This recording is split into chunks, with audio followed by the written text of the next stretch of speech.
اللہ تبارک و تعالی جل جلالہ و عم نوالہ و اتم برہانہ و اعظم شانہ کی حمد و ثنا، اور حضور سرور کائنات، مفخر موجودات، زینت بزم کائنات، قائد المرسلین، خاتم النبیین، احمد مجتبیٰ جناب محمد مصطفیٰ صلی اللہ علیہ وآلہ واصحابہ وبارک وسلم کے دربار گہر بار میں ہدیہ درود و سلام عرض کرنے کے بعد، وارثان منبر و محراب، ارباب فکر و دانش، اصحاب محبت و مودت، حاملین عقیدہ اہل سنت، نہایت ہی محتشم اور معزز حضرات و خواتین، رب ذوالجلال کے فضل اور توفیق سے ماہ رمضان المبارک کی پر نور صبح میں ہم سب کو آج ادارہ صراط مستقیم کے زیر اہتمام فہم دین کورس کے دوسرے اہم موضوع میں شرکت کی سعادت حاصل ہو رہی ہے۔ ہماری گفتگو کا آج موضوع ہے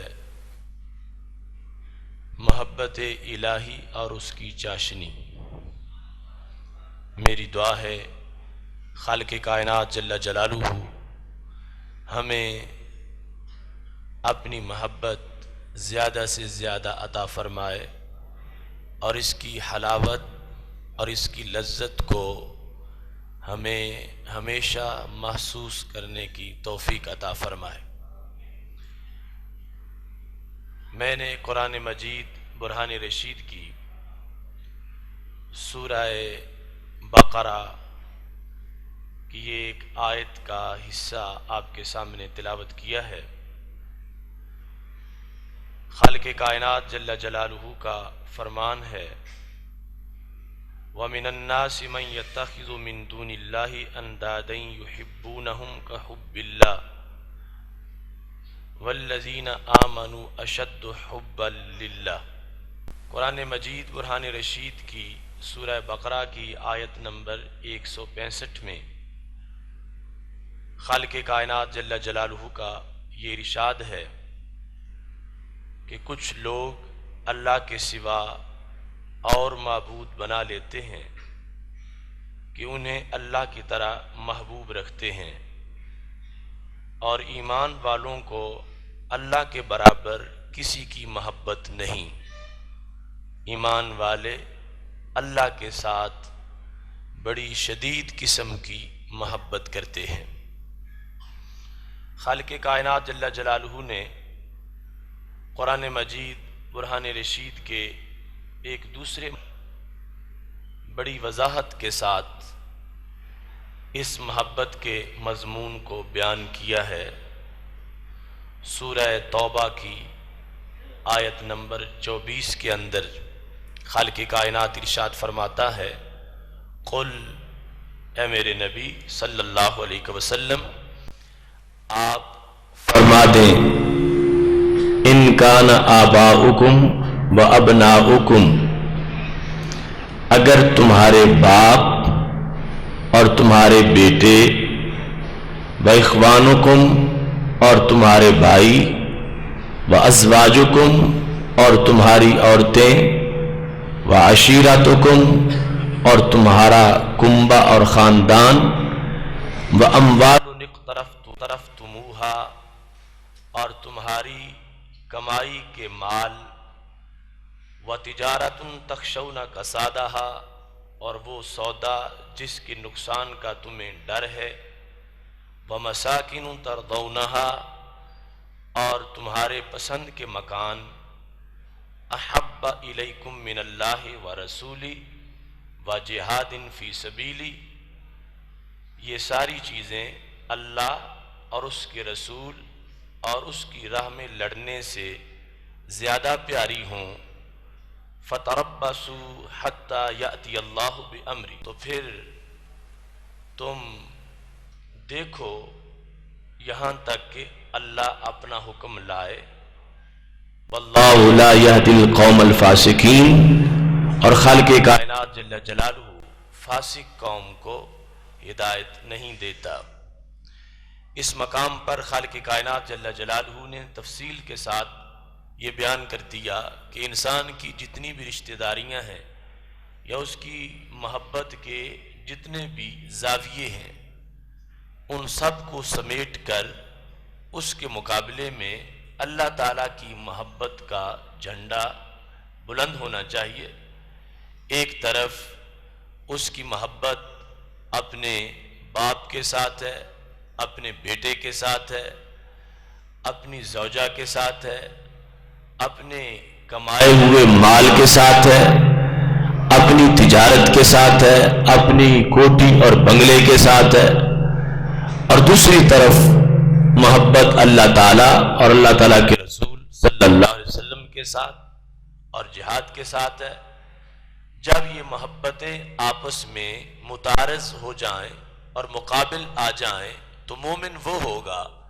کہ جو ان ساری چیزوں کے مقابلے میں اللہ تعالیٰ اور رسول اکرم صلی اللہ علیہ وسلم کی محبت کے جھنڈے کو بلند کرے گا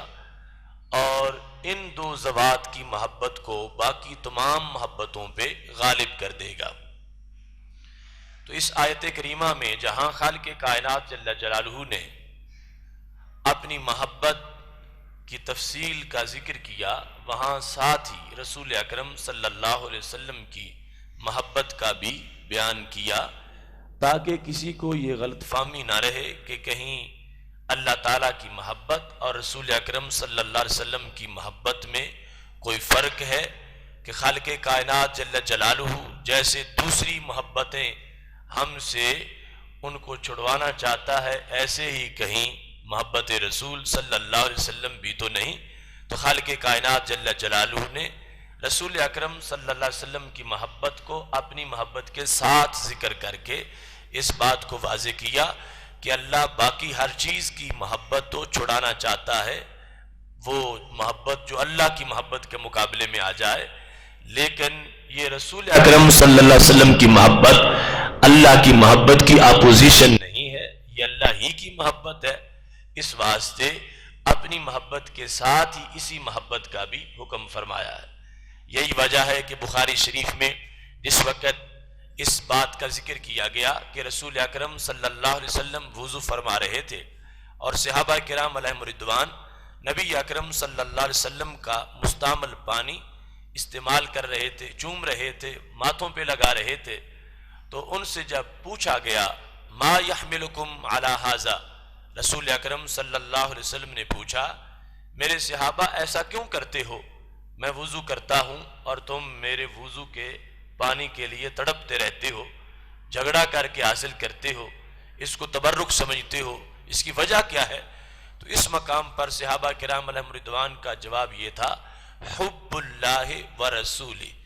کہ ہم یہ کام اللہ تعالیٰ کی محبت اور آپ کی محبت کے لیے کرتے ہیں۔ تو وہاں پر وضو تو رسول اکرم صلی اللہ علیہ وسلم نے کیا تھا، اور خالق کائنات جل جلالہ تو اعضاء سے ہی پاک ہے، لیکن اس مستعمل پانی کے بارے میں صحابہ کرام علیہم رضوان کا نظریہ یہ تھا کہ اس پانی سے ہمیں دونوں محبتوں کی خوشبو آتی ہے۔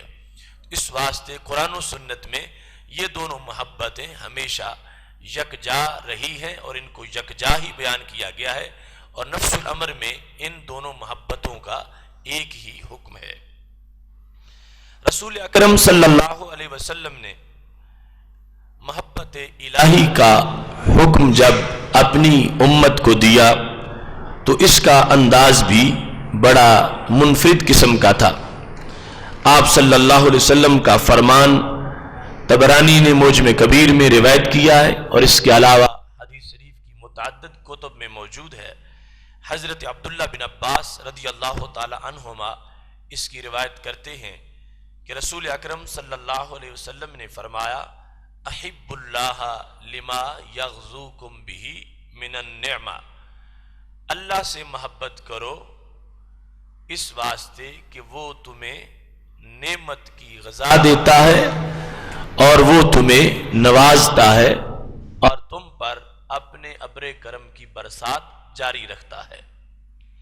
خالق کائنات جل جلالہ کی محبت کے جو باعث ہیں وہ بہت زیادہ ہیں، اور رسول اکرم صلی اللہ علیہ وسلم نے یہاں پر سر فہرست اس چیز کو ذکر کیا کہ مومن کو آغاز محبت میں کم از کم اس چیز کو پیش نظر رکھنا چاہیے کہ وہ رب جو کھلاتا ہے پلاتا ہے، ہر وقت اس کے کرم کی برسات ہو رہی ہے، تو اس رب سے ضرور پیار کرنا چاہیے، اس سے محبت کرنی چاہیے۔ جب کوئی لمحہ ایسا نہیں کہ جس میں اس کا فضل ہم پہ برس نہ رہا ہو، اور کوئی گھڑی ایسی نہیں کہ جس میں اس کے انعامات اور نوازشات کا سلسلہ جاری نہ ہو، تو پھر ہمیں بھی اس کے ساتھ ہر وقت پیار کرنا چاہیے اور اپنی خصوصی محبت کا اظہار کرنا چاہیے۔ حضرت داؤد علیہ السلام اپنی دعا میں اکثر یہ جملہ استعمال کرتے تھے، اللہم اجعل حبک احب الی من سمعی و بصری ومن الماء البارد۔ اے اللہ، تو میرے لیے اپنی محبت میرے لیے زیادہ کر دے،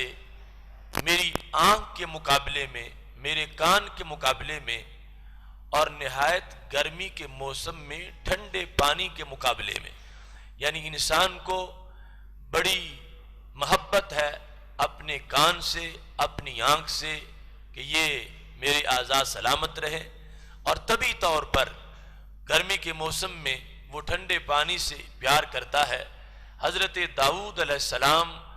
کا یہ دعائیہ جملہ ہے کہ وہ کہتے ہیں ہر جہت کی جو محبت ہے اس کے مقابلے میں اللہ تعالیٰ کی محبت غالب ہونی چاہیے، اور وہ ہمیشہ اس کثرت اور غلبہ کی خالق کائنات جل جلالہ کی بارگاہ میں دعا مانگتے رہتے تھے۔ رسول اکرم نور مجسم شفیع معظم صلی اللہ علیہ وسلم نے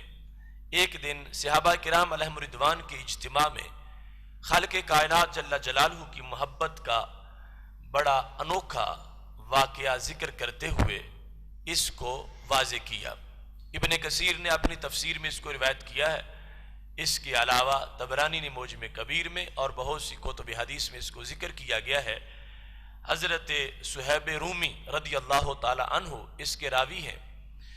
کہ رسول اکرم صلی اللہ علیہ وسلم نے پہلی امتوں میں سے ایک نوخیز ولی کا تذکرہ کیا، ایک بالکل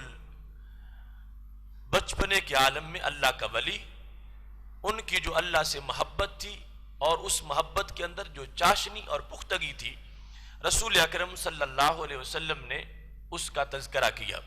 اور آپ تصور کریں کہ وہ کتنے پائے کے ولی ہوں گے کہ جن کے بارے میں نبی اکرم صلی اللہ علیہ وسلم نے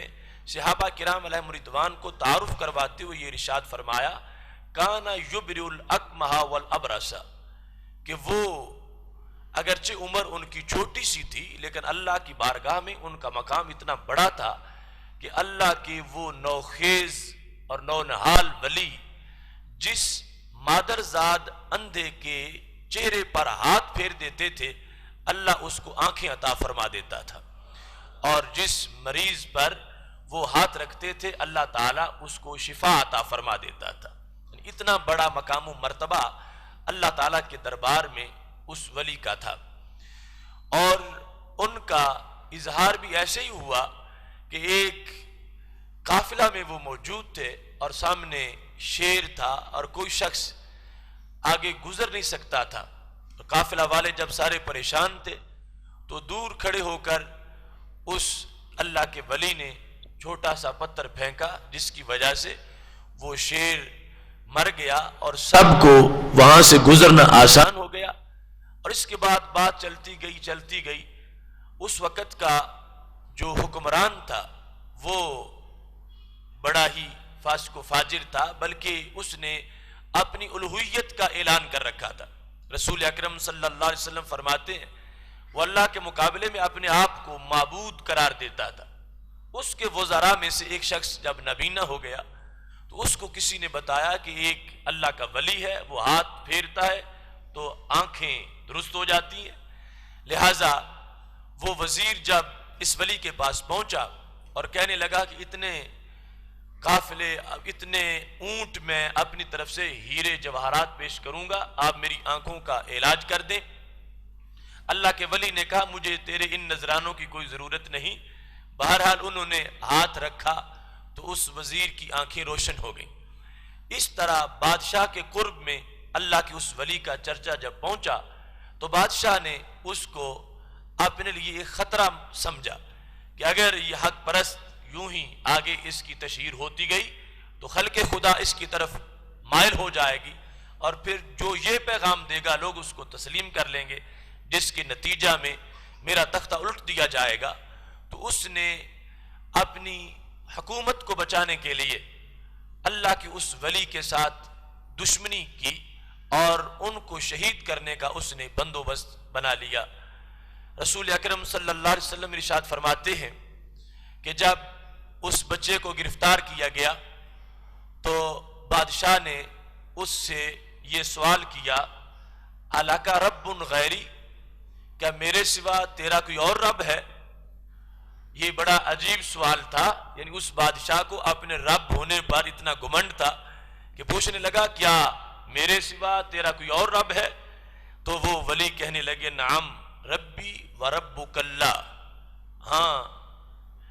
صرف میرا ہی نہیں تیرا رب بھی وہ ہے جس کو اللہ کہا جاتا ہے،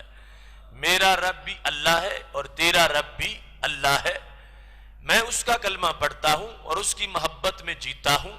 اور اس کی محبت نے مجھے یہ انعام دیا ہے کہ میں نے اپنی زندگی کے کچھ لمحات اس کے قرب میں گزارے ہیں اور اس کی عبادت میں مصروف رہا ہوں۔ اب یہ شان اللہ نے میرے ہاتھوں کو عطا کر دی ہے کہ میں ہاتھ پھیرتا ہوں بیماریاں دور ہو جاتی ہیں، اور یہاں تک کہ اندھوں کی آنکھیں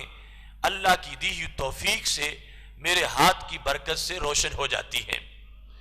جس وقت اس بادشاہ نے دیکھا کہ یہ بالکل اس پر کوئی گھبراہٹ طاری نہیں ہوئی اور یہ میرے سامنے بھی اپنے رب کی بات کر رہا ہے، تو اس نے یہ منصوبہ بنایا کہ کسی طرح اس شخص کو راستے سے ہٹایا جائے۔ تو اس نے ایک خصوصی ٹیم ترتیب دی اور کہا کہ اس بچے کو پہاڑ پر لے جاؤ، جب تم چوٹی کے اوپر پہنچ جاؤ تو وہاں جا کر اس کو نیچے گرا دو تاکہ نیچے آنے تک اس کی ہڈیاں بھی سلامت نہ رہیں، اور یہ جو میری سلطنت کے اندر معاذاللہ ایک فتنہ پیدا کرنا چاہتا ہے میں اپنی حکومت کو اس سے بچا سکوں۔ رسول اکرم نور مجسم شفیع معظم صلی اللہ علیہ وسلم ارشاد فرماتے ہیں جب اس بچے کو لے کر حکومت کے سپاہی پہاڑ پہ چڑھ گئے، جب چوٹی پر جا کر اس کو گرانے لگے تو فوراً اللہ کے ولی نے اپنا رابطہ اپنے رب کے دربار سے بحال کیا، اور ان کی زبان پر یہ لفظ آ گئے اللہم اکفنیہم بما شئتا، اے اللہ یہ اپنی تدبیر کر رہے ہیں اور مجھے ہلاک کرنے کے لیے، اور میرا سب کچھ تو ہے، تو میں اگر تو راضی ہے اس پر کہ مجھے یہاں سے گرا دیا جائے تو ٹھیک ہے، ورنہ جو تو تیری مشیت ہے تو میرے لیے کافی ہو جا، یہ اپنا کام کر رہے ہیں تو اپنی قدرت کا اظہار کر دے۔ جس وقت اس بچے نے یہ دعا کی تو پہاڑ پر لرزہ طاری ہو گیا، اس انداز میں کہ وہ بچہ تو سلامت رہا اور جتنے اس کو گرانے کے لیے پہاڑ پہ چڑھے تھے سارے نیچے گرے اور ان کے پرخچے اڑ گئے اور سارے کے سارے موت کے منہ میں پہنچ گئے۔ وہ بچہ مسکراتا ہوا پہاڑ سے نیچے اتر آیا اور اس نے شہر کا رخ کیا۔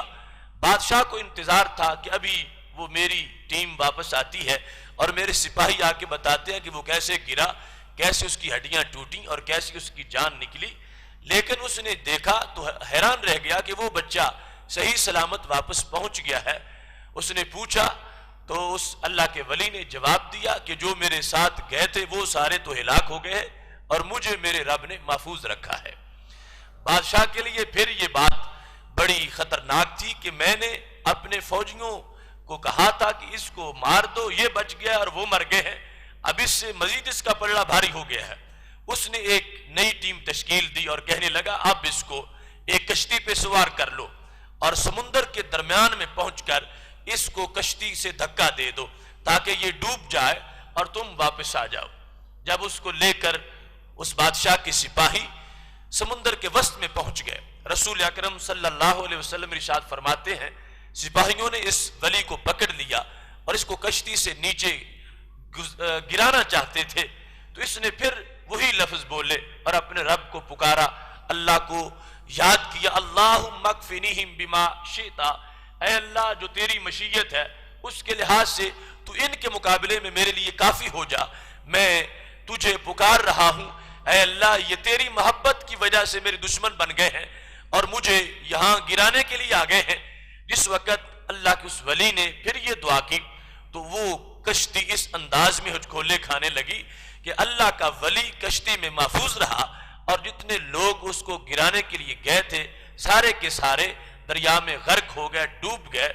اور وہ سلامتی کے ساتھ پھر ساحل پہ واپس پہنچ گئے۔ جب اللہ کا وہ عظیم ولی سلامتی کے ساتھ پھر انہوں نے شہر کا رخ کیا تو اب بادشاہ کو پھر بڑی تشویش ہوئی کہ یہ کیسا انسان ہے کہ جو میری تدبیر اور حملوں کے باوجود یہ مار ہی نہیں رہا۔ اسے یہ خبر نہیں تھی کہ اس کا رب کتنی قدرتوں والا ہے اور اس کا اللہ اس کی کیسی حفاظت کر رہا ہے، اور اس کا اللہ کتنا وہ قادر مطلق ہے اور اس کے حکم کے سامنے کسی کا کوئی بس چلتا ہی نہیں۔ اس بادشاہ کو تعجب تھا اور ابھی مزید سوچ رہا تھا کہ میں اس بندے کو کیسے راستے سے ہٹاؤں، یہ اس طرح ہی اگر آگے بڑھتا رہا تو اس کے جو الفاظ کی تاثیر ہے وہ میری رعایا پر اثر کر جائے گی اور لوگ اس کے خدا کو ماننا شروع کر دیں گے۔ وہ ایسا سوچ رہا تھا کہ اللہ کے اس ولی نے بادشاہ سے کہا کہ تم مجھے کبھی بھی مار نہیں سکتے یہاں تک کہ وہ طریقہ اپنا لو جو میں تجھے بتاتا ہوں۔ تو بادشاہ بڑا خوش ہوا کہ یہ خود ہی مجھے اپنے مرنے کا طریقہ بتا رہا ہے۔ تو اللہ کے اس ولی نے کہا کہ ساری سلطنت کے عوام کو ایک میدان میں اکٹھا کر لو اور وہاں مجھے ایک ستون پہ کھڑا کر دو، اور مجھے وہاں کھڑا کرنے کے بعد اپنے ترکش سے ایک تیر نکالو، اور اس تیر کو جب تم کمان میں رکھو تو چلانے سے پہلے ساتھ تم یہ لفظ بولو، بسم اللہ رب الغلام، اس بچے کے رب کے نام کے ساتھ میں تیر مارتا ہوں۔ جب تم میرے اللہ کا نام لے کر مجھے تم تیر مارو گے تو پھر میری شہادت ہو جائے گی، ورنہ اگر تم مجھے جس طرح بھی راستے سے ہٹانے کی کوشش کرو گے میرا رب مجھے اس طرح نہیں مرنے دے گا۔ اور یہ میری محبت ہے کہ اگر میرے رب کے نام پر مجھے تیر لگے گا تو اس سے جتنی مجھے لذت ملے گی اس کا تم اندازہ نہیں کر سکتے، اور اس میں میرا مقصد بھی جس طرح پورا ہو سکے گا اس کا بھی تمہیں اندازہ نہیں کہ میں اپنی جان پیش کر کے اپنے پیغام کو کس انداز میں آگے پہنچاؤں گا۔ لہٰذا مختصر الفاظ میں وہ اللہ کے ولی یہ کہنے لگے کہ تم ترکش سے تیر نکالو اور تیر میرے رب کے نام پر مجھے مارو، اور تیر مارتے وقت اپنی زبان سے یہ لفظ بولو، بسم اللہ رب الغلام، اس بچے کا جو رب ہے میں اس اللہ کے نام کے ساتھ یہ تیر مارتا ہوں۔ بادشاہ نے کہا یہ تو ہم فوراً کرتے ہیں۔ سلطنت میں اعلان ہو گیا کہ سارے ایک گراؤنڈ میں اکٹھے ہو جائیں، دور دور تک حد نظر تک وہ جم غفیر تھا، ایک سٹیج پر اس نوخیز ولی کو کھڑا کر دیا گیا۔ بادشاہ نے اپنے ترکش سے تیر نکالا اور تیر اس نے اللہ کا نام لے کر چلایا۔ بسم اللہ جب اس نے کہا، اگرچہ اللہ کے اس ولی کی طرف موت کا حملہ ہو رہا تھا لیکن ان کو بڑی لذت آ رہی تھی کہ جو اپنے زمانے میں خود اپنے الہ ہونے کے دعوے کر رہا تھا، اگرچہ میں تو دنیا سے جا رہا ہوں مگر اسی کی زبان سے اپنے رب کا نام نکلوا رہا ہوں، وہ میرے رب کے نام کو مان رہا ہے اور میرے رب کا نام لے کر مجھے تیر مار رہا ہے۔ لہٰذا وہ ولی لذت محسوس کر رہے ہیں کہ اس میں کوئی حرج نہیں، جان تو نکلے گی لیکن اس انداز میں نکلے گی کہ جو میرے رب کا باغی بنا ہوا تھا اور زبان پر لفظ اللہ لانا ہی نہیں چاہتا تھا، میں اپنی جان دے دوں گا مگر اس کی زبان سے اپنے رب کا مقدس نام جب میں نکلتا سنوں گا تو اس سے میرے لیے موت کی تلخی بھی مٹھاس میں تبدیل ہو جائے گی۔ اس بھرے مجمع کے اندر جس وقت بادشاہ نے تیر نکالا اور بسم اللہ پڑھ کے اس کو مارا تو وہ اس بچے کے اس کان پٹی پہ آ کے جب لگا، یہاں پر جس وقت وہ تیر لگا تو انہوں نے اپنا ہاتھ اٹھا کے یہاں رکھا اور اس کے ساتھ ہی جام شہادت نوش کر لیا۔ جس وقت مجمع عام نے دیکھا کہ یہ بچہ اس بادشاہ سے مرتا ہی نہیں تھا، اس نے پہاڑ پر بھی چڑھایا تھا پھر بھی یہ بچ گیا، اور اس نے سمندر میں گرانے کی کوشش کی تھی پھر بھی بچ گیا، اور اب اس کو جب مارا گیا ہے تو سارے مجمع میں یہ آواز دی گئی ہے بسم اللہ ورب الغلام۔ تو جب یہ آواز گونجی، ادھر اس بچے کی شہادت ہو رہی تھی اور ادھر پورا مجمع یہ نعرہ لگا رہا تھا آمنا برب الغلام، ہم اس بچے کے رب پر ایمان لے آئے ہیں۔ اس کے نفس گرم میں تاثیر ہے ایسی، ہو جاتی ہے خاک چمنستان شرر آمیز۔ اللہ کے ولی کے دل کے اندر جو سودا ہے اور جو حرارت ہے وہ اثر کر کے ہی رہتی ہے۔ انہوں نے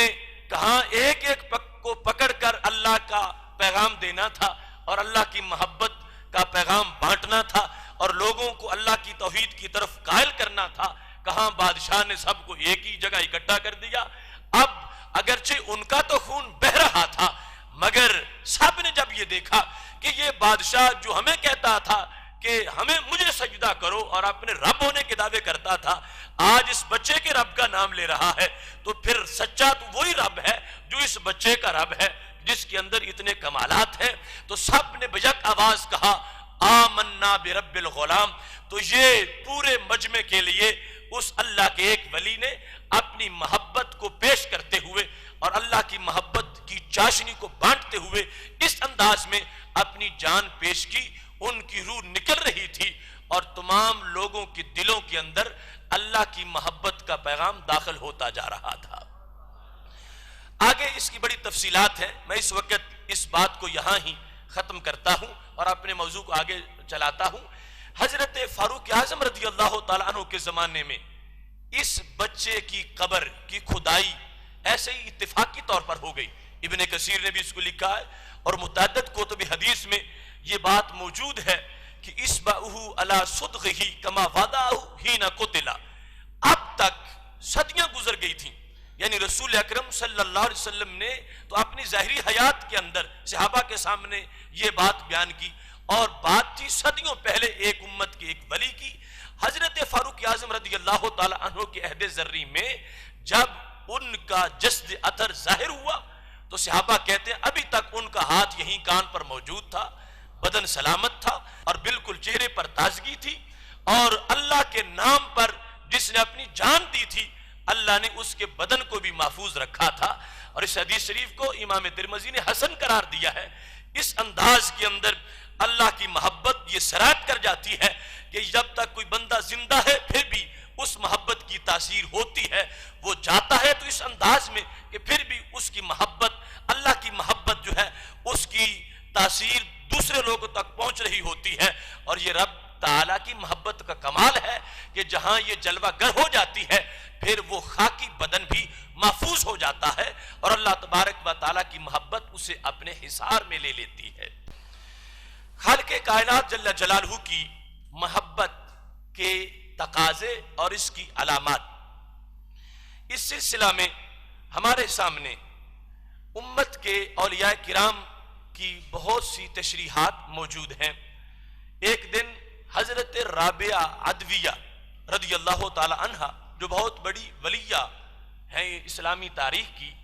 ان کے پاس حضرت سفیان ثوری رحمہ اللہ تعالی آئے تو حضرت رابعہ عدویہ نے ان سے پوچھا ما تعدون السخاء فیکم، کہ اے حضرت سفیان یہ تو بتاؤ کہ تمہارے نزدیک سخاوت کسے کہتے ہیں، سخا کا مطلب کیا ہے؟ تو حضرت سفیان ثوری نے کہا کہ سخا کی دو مختلف تعریفیں ہیں، ایک تعریف ہے ابنائے دنیا کے نزدیک اور ایک ہے ابنائے آخرت کے نزدیک۔ سخاوت کی ایک تعریف ہے دنیا والوں کے لحاظ سے اور ایک تعریف ہے آخرت والوں کے لحاظ سے۔ تو حضرت رابعہ نے کہا دونوں تعریفات بتا دو، دنیا والے سخاوت کس کو کہتے ہیں اور عقبہ والے سخاوت کس کو کہتے ہیں؟ تو حضرت سفیان ثوری رحمہ اللہ تعالی نے کہا کہ دنیا والے سخاوت اس کو کہتے ہیں فالذی یجود بمالی، کہ جو شخص اپنا مال صدقہ کرے، اپنا مال بے درے خرچ کر دے، لہو و لعب میں نہیں، اللہ کی مخلوق کی بہتری کے لیے، اس کو سخاوت کہا جاتا ہے۔ جو اپنا مال دے، دنیا والے اس کو سخاوت کہتے ہیں۔ اور آخرت والے سخاوت کس کو کہتے ہیں؟ الذی یجود بنفسی، یہ جو مال نہیں، اپنی جان بھی اللہ کے لیے دے دے۔ یجود بنفسی، صرف مال ہی نہ دے، اپنی صلاحیت رگڑ رگڑ کر اللہ کے لیے ختم کر دے، اللہ کے لیے اپنے بدن کو پیش کرے اور اپنے آپ کو اللہ تعالیٰ کے لیے صدقہ کر دے، اپنی سخاوت کر دے، اپنے مال ہی کی نہیں، اپنے بدن کی سخاوت کر دے۔ یہ سخاوت کی تعریف ہے آخرت والوں کے نزدیک۔ دونوں تعریفات ہی بڑی اہم تھیں، مگر حضرت رابعہ رضی اللہ تعالی عنہا کہنے لگیں یا سفیان اخطاتا، اے سفیان آپ نے تعریف صحیح نہیں کی، سخاوت کی جو تعریف تم نے مجھے بتائی یہ تعریف صحیح نہیں۔ تو حضرت سفیان کہنے لگے کہ پھر تم ہی تعریف کرو، سخاوت کس کو کہتے ہیں؟ تو فرمانے لگیں سخاوت یہ ہے ان تعبدوہ حبا لہ لا لطلب جزائن، سخاوت یہ ہے کہ تم اللہ کی عبادت محض اس سے پیار کے لیے کرو اور کسی جزا کے لیے نہ کرو، یہ سخاوت ہے۔ ایک تھا مال دینا، ایک تھا اپنے بدن کی سخاوت کرنا۔ حضرت رابعہ کہنے لگی نہیں، سخاوت یہ ہے کہ تم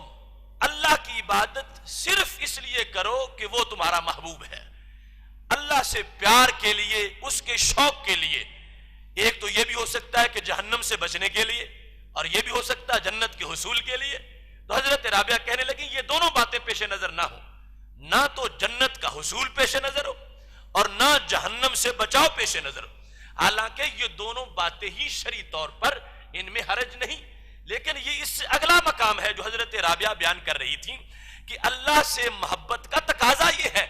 کہ اس کی عبادت محض اس کی محبت کے لیے کی جائے، کہ وہ محبوب ہے، ہم اس کو سجدہ کریں، وہ محبوب حقیقی ہے اور معبود ہے۔ تو کہنے لگی یہ سخاوت ہے کہ یہ سخی انسان ہے کہ جو خالق کائنات جل جلالہ کی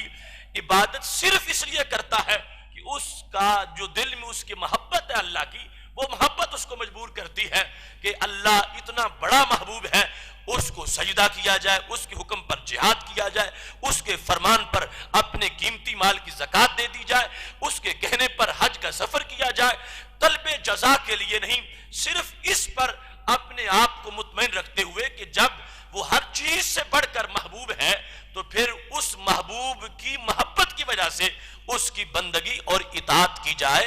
یہ ہے وہ سخاوت جو حضرت رابعہ رحمہ اللہ تعالی نے حضرت سفیان ثوری رحمہ اللہ تعالی کے سامنے جس کی تعریف کا اظہار کیا۔ اور اس سے پتہ چلتا ہے کہ اب جو اللہ کی عبادت اس لحاظ سے ہے کہ وہ کھلاتا ہے پلاتا ہے، یہ آغاز ہے اس راستے میں ڈالنے کے لیے اور اہم بات ہے ابتدا کے لحاظ سے، لیکن جب بندہ اس میں آگے بڑھتا جاتا ہے، چلتا جاتا ہے، تو آہستہ آہستہ اس کو ایسی لذت ملتی ہے کہ پھر وہ اگرچہ احسانات اس کے اللہ تعالیٰ کی جو اس پر احسانات ہیں ان کی بھی بڑی قدر و منزلت ہے اس کے نزدیک، لیکن عبادت وہ صرف اس انداز میں کر رہا ہے کہ اس کو خالق کائنات جل جلالہ کی محبت مجبور کر رہی ہے کہ وہ اللہ تبارک و تعالیٰ کی عبادت کرے۔ اس واسطے بہقی نے شعب ایمان میں یہ قول لکھا کہ جب ان سے پوچھا گیا کہ اللہ کے ایک ولی سے کہ اللہ کے ساتھ محبت کی علامت کیا ہے، ہم کیسے سمجھیں گے کہ فلاں بندہ اللہ کے ساتھ محبت کرتا ہے اور فلاں نہیں کرتا، تو انہوں نے بالکل مختصر سے جملے میں دریا کوزے میں بند کر دیا۔ کہنے لگے وہ کہ اللہ تعالیٰ کی محبت جو ہے اس کا پہچاننے کا طریقہ یہ ہے کہ اللہ تعالیٰ کا محب وہ ہوگا کہ جس کے نزدیک اذا کان عطاؤک ایاہ ومنعہ سواء، اللہ کا محب وہ ہے حقیقت میں کہ جس کے نزدیک اللہ کی طرف سے عطا اور منع دونوں برابر ہوں۔ اگر اللہ سے نوازشات ہوں پھر بھی اور اللہ کی طرف سے محرومی ہو پھر بھی، دونوں حالتیں اس کے نزدیک برابر ہوں۔ جب اللہ تعالیٰ کی طرف سے مسلسل نوازشات ہو رہی ہے تو پھر بھی خوش ہے، اور اگر اللہ تعالیٰ کی طرف سے آزمائش آ گئی ہے تو پھر بھی خوش ہے۔ اس کے نزدیک منع اور عطا ہے اللہ کی طرف سے نوازشات کا ملنا، منع ہے اس کی طرف سے نوازشات کا رک جانا اور انقطاع ہو جانا، منقطع ہو جانا۔ تو یہ انداز ہے حضرت فضیل بن عیاض رحمہ اللہ تعالی جو بہت بڑے صوفی ہیں، انہوں نے اس کو اپنے انداز میں بیان کیا۔ فرمایا کہ بندہ محبت یزدی میں کمال کو تب پہنچتا ہے، آغاز تو پہلے بھی ہے کہ جب اللہ کی طرف سے انعام کی بارش ہو تو خوش ہو، اور جب ادھر سے محرومی کا سامنا ہو تو پھر اگرچہ طبیعت مرجھا بھی جائے۔ یہ ابھی ابتدائی مراحل ہیں، لیکن جو اللہ کی محبت میں عروج تک پہنچ جائے اس کا حال یہ ہوتا ہے کہ اس کے نزدیک دونوں حالتیں برابر ہو جاتی ہیں۔ اگر اللہ نواز رہا ہے پھر بھی اس سے یہ پیار کرتا ہے، اور اگر اس کی طرف سے منع ہو جائے اور اس کی طرف سے اس کو محرومی کا سامنا ہو پھر بھی شکایت نہیں کرتا، زبان پر تو کیا دل میں خیال تک بھی نہیں کرتا، اور اپنی طبیعت کے لحاظ سے دونوں وقت میں ایسے ہی مسکراتا ہے اور پھول کی طرح کھلا ہوا ہوتا ہے کہ خالق کائنات جل جلالہ اس بندے کو اتنا پسند کرتا ہے کہ اس کی محبت میرے لیے محض میری ذات کی وجہ سے ہے، یہ میری نعمتوں کی وجہ سے بھی اس طرح متوجہ نہیں، صرف میری ذات کی وجہ سے ہے۔ اگر میں دیتا ہوں پھر بھی مجھ سے پیار کرتا ہے، اور اگر میں روک لیتا ہوں پھر بھی مجھ سے پیار کرتا ہے۔ یہ ہے محبت یزدی کا وہ عروج کا نقطہ جو حضرت فضیل بن عیاض رحمہ اللہ تعالی نے جس کو بیان کیا ہے۔ اور یہی فضیل بن عیاض کہنے لگے کہ مجھے ایک حکیم یعنی اللہ کے ایک ولی کا یہ پیغام بڑا اچھا لگا، جب وہ کہنے لگے استحجی من ربی اعبد رجاء للجنت فقط، کہ اللہ کے ایک ولی کہنے لگے کہ مجھے اللہ سے حیا آتی ہے کہ اگر میں صرف جنت کی طلب میں اس کی بندگی کروں، صرف میرے مقصود میرا جنت کا حصول ہو اور میں اس کی بندگی کرتا رہوں، مجھے ایسی بندگی کرنے میں حیا آتی ہے، اگرچہ جنت بھی مطلوب ہے۔ ربنا آتنا فی الدنیا حسنہ وفی الآخرۃ حسنہ، جنت کا سوال کوئی معیوب نہیں ہے، لیکن اس کے ساتھ جنت کو مقصود سمجھنا اللہ کے مقابلے میں اس کی حیثیت کیا ہے؟ جنت کیا ہے اللہ تعالیٰ کی ذات کے مقابلے میں کہ اس جنت ہی کو مقصود بنا لیا جائے اور اللہ تعالیٰ کی ذات جو ہے اس کی طرف توجہ ہی نہ ہو۔ تو بندگی کے اندر وہ کہنے لگے مجھے حیا آتی ہے کہ اگر میں صرف جنت کے حصول کے لیے سجدے کرتا رہوں اور میری چاہت کا مرکز میرے رب کی ذات نہ ہو تو میں ایسی بندگی میں حیا محسوس کرتا ہوں۔ میں تو وہ بندگی کرتا ہوں کہ جس بندگی میں سر فہرست میری توجہ خالق کی طرف ہوتی ہے، اور ضمناً جنت کا خیال آ جائے تو آ جائے، ورنہ میں اپنی تمام توجہ اپنے رب کی طرف رکھتا ہوں، اور عبادت کرتے وقت، سجدہ کرتے وقت، جہاد کرتے وقت، دن رات اس کا ذکر کرتے وقت یہ میں خیال ہی نہیں کرتا کہ مجھے اس کے سلے میں جنت ملے گی، میں یہ خیال کرتا ہوں کہ مجھے اس کے سلے میں میرا رب اپنا قرب عطا فرمائے گا۔ اور کہنے لگے کہ اگر میں ایسا کروں گا تو فرمانے لگے تو پھر مجھ میں اور ایک مزدور میں فرق کیا رہا؟ ایک شخص جو مزدوری دنیا کی کر رہا ہے تو اس میں اس کو مزدوری کے پیش نظر یہ ہے کہ میں یہ کام کروں مجھے اتنے پیسے مل جائیں، تو فرمانے لگے پھر میں تو اس اجیر کی طرح ہو جاؤں گا، لیکن میرے نزدیک محبت یزدی کا یہ مرتبہ ہے کہ میں اس کو ہمیشہ سر فہرست رکھتا ہوں، اور اس محبت کی وجہ سے ہر وقت مسرور رہتا ہوں، اور محبت مجھے مجبور کرتی ہے میں اللہ تعالیٰ کے دربار میں سر جھکاتا ہوں۔ تو یہ وہ چاشنی ہے جو خالق کائنات جل جلالہ اپنے بندوں کو اپنی محبت کی شکل میں عطا فرماتا ہے۔ حضرت بایزید بسطامی رحمہ اللہ تعالی سے پوچھا گیا کہ علامت کیا ہے من یحب اللہ، اس بندے کی جو اللہ سے پیار کرے، اور علامت اس کی کیا ہے من یحبہ اللہ، کہ اللہ جس سے پیار کرے، کیونکہ یہ تو لازمی بات ہے کہ جو اللہ سے پیار کرے گا اللہ اس سے ضرور پیار کرے گا۔ فاذکرونی اذکرکم، وہ کہتا تم میرا ذکر کرو میں تمہارا چرچا کر دوں گا، اور یہاں تک فرما دیا قل ان کنتم تحبون اللہ فاتبعونی یحببکم اللہ، اے میرے نبی صلی اللہ علیہ وسلم ان لوگوں سے فرما دو جو مجھ سے پیار کرنا چاہتے ہیں، ان کو کہو اگر تم مجھ سے پیار کرنا چاہتے ہو تو پھر میرے خالق سے تم پیار کرنا چاہتے ہو، میرے پیچھے پیچھے آؤ، میری سنت کو اپنا لو۔ نتیجہ کیا نکلے گا؟ یحببکم اللہ، پھر اللہ تم سے پیار کرے گا،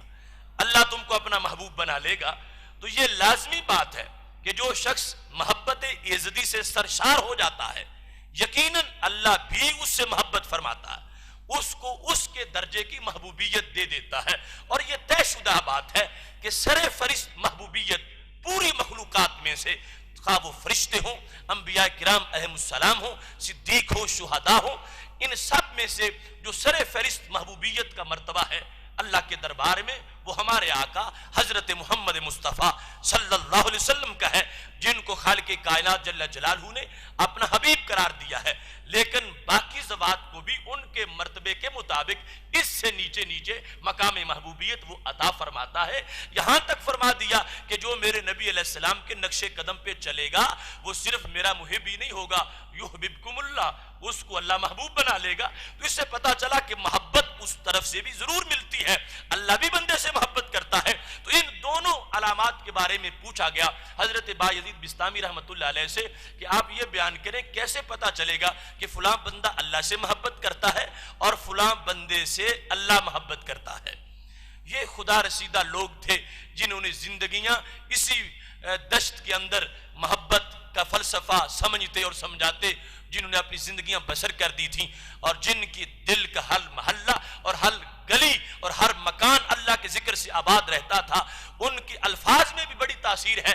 آج جب ہم ان کا ایک ایک لفظ پڑھتے ہیں یا سنتے ہیں تو دل کو تازگی ملتی ہے کہ واقعی وہ ذات کتنی عظمت والی ذات ہے کہ جو اپنی محبت ایک بے قرار سینے کے اندر جب اس کا ایک قطرہ منتقل کر دیتا ہے تو اس کو سمندر کی شکل عطا فرما دیتا ہے، اور روح کو ایسا چین وہ محبت عطا کر دیتی ہے کہ دنیا کے کسی نظارے کے اندر اور دنیا کی کسی مصروفیت کے اندر اور دنیا کے کسی حسن کے اندر وہ لذت نہیں ہے جو خالق کائنات جل جلالہ نے اپنی محبت کے اندر جو لذت عطا فرما رکھی ہے۔ حضرت بایزید بسطامی سے جب پوچھا گیا تو فرمانے لگے من یحب اللہ فہو مشغول بعبادتہ ساجدا وراکعا، کہ جو اللہ سے محبت کرے اس کی علامت یہ ہوتی ہے کہ وہ اللہ کی عبادت میں مصروف رہتا ہے، کبھی رکوع کرتا ہے، کبھی سجدہ کرتا ہے۔ یہ بندے میں اللہ کی محبت کی علامت ہے، اور یہ ہمارا مضمون بیان کرنے کا مطلب بھی یہ ہے کہ محض ہم کوئی کاروائی پوری نہیں کرنا چاہتے، ہم ان باتوں کو اپنی سیرت میں اتارنا چاہتے ہیں کہ یقیناً ہم بھی اللہ سے محبت کرتے ہیں۔ تو اللہ کی محبت کی علامت کیا ہے؟ حضرت بایزید بسطامی رحمۃ اللہ علیہ کہنے لگے علامت یہ ہے فَهُوَ مَشْغُولٌ بِعِبَادَتِهِ سَاجِدًا وَرَاكِعًا، کہ وہ بندہ اللہ کی عبادت میں مصروف رہتا ہے، کبھی سجدہ کرتا ہے، کبھی رکوع کرتا ہے۔ وَإِنْ عَجَزَ عَنْ ذَلِكَ اسْتَرْوَحَ إِلَى ذِكْرِ اللِّسَانِ، اگر سجدہ کر کر کے تھک جائے، قیام سے تھک جائے، رکوع سے تھک جائے تو پھر بھی سو نہیں جاتا، پھر کیا کرتا ہے؟ پھر ذکر لسان کی طرف آ جاتا ہے، بیٹھا بیٹھا زبان سے یاد کرتا رہتا ہے، بیٹھا بیٹھا زبان سے اللہ تعالیٰ کا نام لیتا رہتا ہے۔ اور اگر زبان کے نام میں بھی وہ تھک جائے، عاجز آ جائے، تو پھر اس کے بعد استروح الی ذکر القلب والتفکر، پھر وہ دل کے ذکر کی طرف آ جاتا ہے۔ پہلے یہ تھا کہ ظاہری اعضاء سے ذکر کر رہا تھا، سجدہ کر رہا ہے، رکوع کر رہا ہے، قیام کر رہا ہے، اس سے جب عاجز آ گیا تو پھر زبان تک، اور جب زبان سے بھی عاجز آ گیا چلتے چلتے تو پھر اس نے اپنے دل کو اللہ کی یاد کا یوں محور بنا لیا ہے اور گہوارہ بنا لیا ہے، اپنے دل میں اور اپنے دماغ میں ہر وقت خالق کائنات جل جلالہ کے بارے میں سوچتا رہتا ہے، اس کی ذات کے بارے میں، صفات کے بارے میں، اللہ تعالیٰ کی شان کے بارے میں ہر وقت وہ متوجہ رہتا ہے۔ فرمانے لگے یہ علامت ہے اس بندے کی جو اللہ تعالیٰ کی ذات کے ساتھ پیار کرنے والا ہے۔ پوچھا گیا یہ علامت بتائیے کہ اللہ جس سے پیار کرتا ہے، چونکہ ہم اللہ تعالیٰ کو تو دیکھ نہیں سکتے، بندے کو دیکھ سکتے ہیں، تو جو بندہ محبوبیت ایزدی کے درجے پر فائز ہو چکا ہو، اس بندے کے اندر ہمیں کیا چیز نظر آئے گی کہ پتہ چلے گا کہ اس بندے سے اللہ پیار کرتا ہے؟ تو حضرت بایزید بستامی رحمۃ اللہ علیہ کہنے لگے بندے کے اندر پیار کا یہ رنگ نظر آئے گا، اما من یحبہ اللہ، جس بندے سے اللہ پیار کرے، اعطاہ سخاوتن کا سخاوت البحر، وشفقتن کا شفقت الشمس، وتواضعا کا تواضع الارض۔ فرمانے لگے کہ اس بندے میں 3 صفتیں سر فہرست نظر آئیں گی۔ پہلے نمبر پر سخاوت، دوسرے نمبر پر شفقت، اور تیسرے نمبر پر تواضع اور عاجزی۔ سخاوت اس میں کیسی نظر آئے گی؟ فرمانے لگے کہ اللہ اس بندے کو ایسی سخاوت دیتا ہے کہ جتنی سخاوت اللہ نے سمندر کو عطا فرما رکھی ہے۔ کوئی آئے چلو بھر لے، کوئی آئے وہ ڈول بھر لے، کوئی آئے اس سے زیادہ لے آئے، اس کی سخاوت، اس بندے کے اندر سخاوت، اور سخاوت کا وہ مفہوم جو بھی واضح ہو رہا تھا، اس کے اندر سخاوت ایسی ہوتی ہے جس طرح کا سخاوت البحر، سمندر کے اندر سخاوت ہوتی ہے۔ اور پھر شفقت کیسی؟ فرمایا کا شفقت الشمس، جس طرح سورج کی شفقت ہے، وہ یہ نہیں کرتا کہ میں بادشاہ کے دربار کو تو روشن کروں گا مگر فقیر کی کٹیا میں چاندنی نہیں داخل ہونے دوں گا، نہیں، اس کی شفقت ایسی ہے، دائیں بائیں آگے پیچھے ہر طرف اپنی کرنیں بھیجتا ہے، اپنے اجالے بانٹتا ہے، سب کو برابر حصہ دیتا ہے، اور مساوی وہ سلوک کرتا جاتا ہے، گورے کالے کے ساتھ، چھوٹے بڑے کے ساتھ، عربی عجمی کے ساتھ، فقیر امیر کے ساتھ۔ فرمایا ایسے ہی اللہ تبارک و تعالی اس بندے کو جس سے اللہ پیار کر رہا ہوتا ہے اس کو سورج جیسی شفقت عطا فرما دیتا ہے۔ اور پھر فرمایا تواضع کیسی؟ کا تواضع الارض، زمین جیسی تواضع دے دیتا ہے کہ نیچے لیٹی ہوئی ہے، اس پہ آسی بھی قدم رکھ کے چل رہے، نیک بھی چل رہے ہیں، اور کب سے اپنے آپ کو اس نے نیچے بچھایا ہوا ہے، اور کبھی اس نے تھکاوٹ کا احساس ہی نہیں ظاہر کیا کہ لوگوں میں تھک گئی ہوں، اب ایک دن اپنا بوجھ کہیں اور لے جاؤ، نہیں نہیں، پوری طرح تواضع کے ساتھ نیچے لیٹی ہوئی ہے۔ فرمایا ایسے ہی اللہ تبارک و تعالی اس بندے کو کہ جس کے ساتھ اللہ نے محبت کی ہے اس کو زمین جیسی تواضع دے دیتا ہے، وہ اکڑتا نہیں، وہ تکبر نہیں کرتا، وہ مغرور نہیں ہوتا، وہ لوگوں سے جس وقت اچھی بات سنتا ہے اپنے بارے میں پھر بھی خوش ہوتا ہے، اور جب لوگ اس پر تانا زنی کرتے ہیں تو پھر بھی اس کے تیور نہیں بدلتے، اس کے ماتھے پر شکن نہیں پڑتے، وہ زمین جیسی تواضع کا اظہار کرتا رہتا ہے، جو بھی اس سے سلوک کیا جائے اس پر وہ اپنی اس تواضع کو برقرار رکھتا ہے۔ یہ علامات حضرت بایزید بستامی رحمت اللہ علیہ نے اس شخصیت کی بیان کر دی کہ جس کے ساتھ اللہ تبارک و تعالی پیار کرتا ہے۔ اب اس وقت ہم ان علامات پر غور کرتے ہیں کہ اللہ تعالی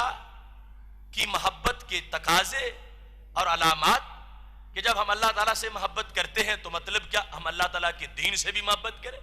اللہ تعالیٰ کے احکام سے بھی محبت کریں، اللہ تعالیٰ کے قرآن سے بھی محبت کریں۔ محبت اس کا نام ہے، ایسا نہیں کہ حکم سخت آ گیا تو ہم کہیں کہ اب تو یہ محبت ہم سے نہیں ہوتی،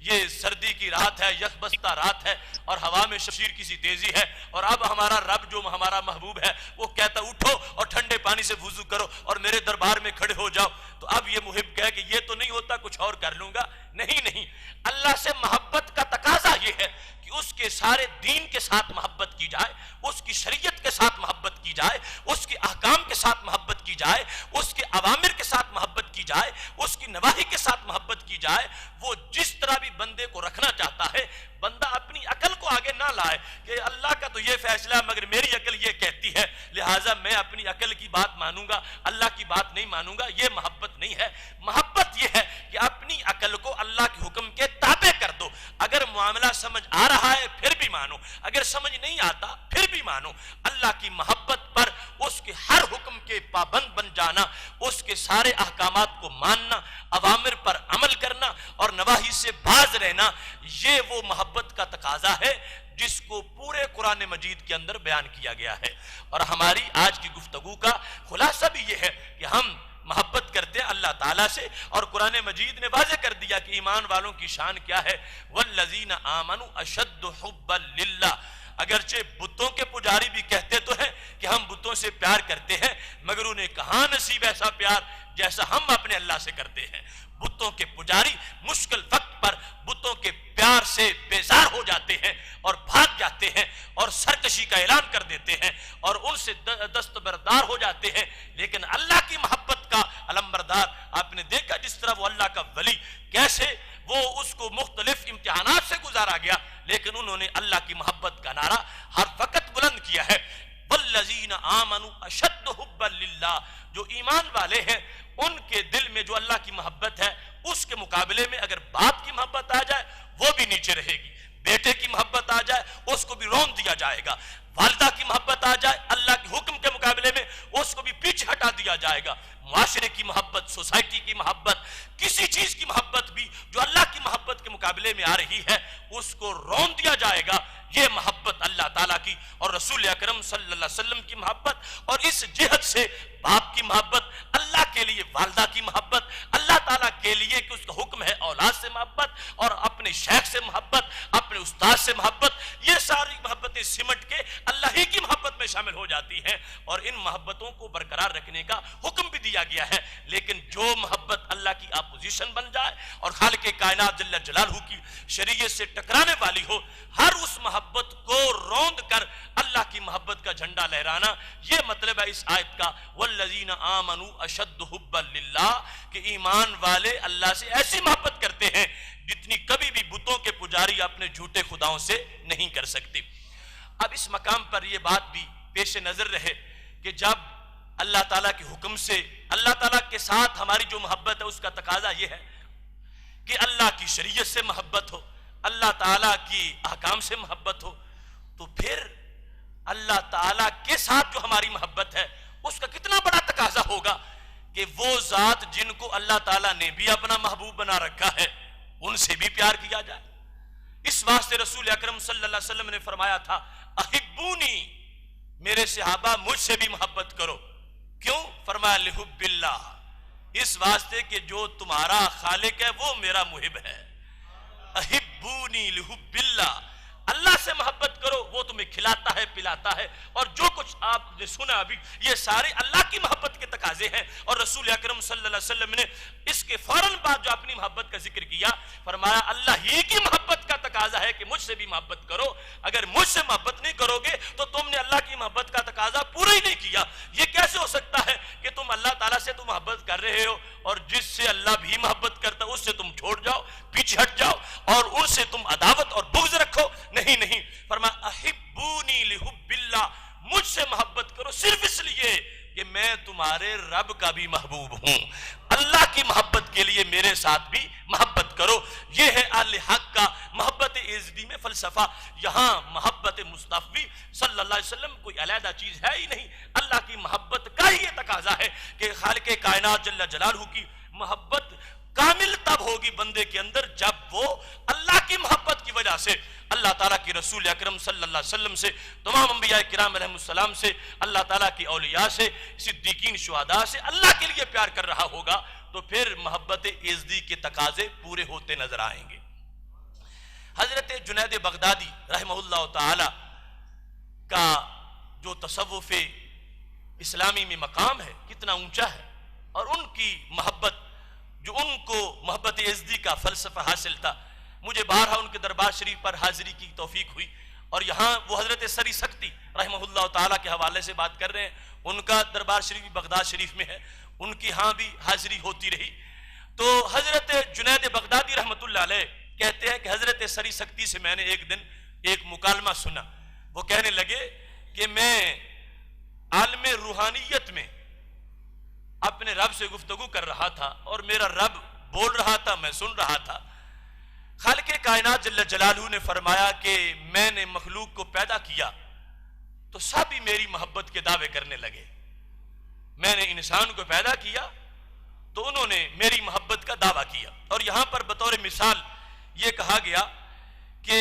اللہ تعالیٰ فرماتا ہے میں نے دنیا کو پیدا کر دیا، تو اب وہ جو سارے میری محبت کے دعوے کر رہے تھے ان کی محبت میں فرق آنے لگا۔ کس طرح؟ فاشتغلوا بها من عشرۃ آلاف 9,000. فرمایا یوں سمجھو کل میں نے 10,000 بندے پیدا کیے اور سب کا دعویٰ تھا کہ اے اللہ ہم تیرے بڑے محب ہیں. اللہ فرماتا میں نے دنیا پیدا کر دی تو وہ دنیا میں مصروف ہو گئے. ان 10,000 میں سے 9,000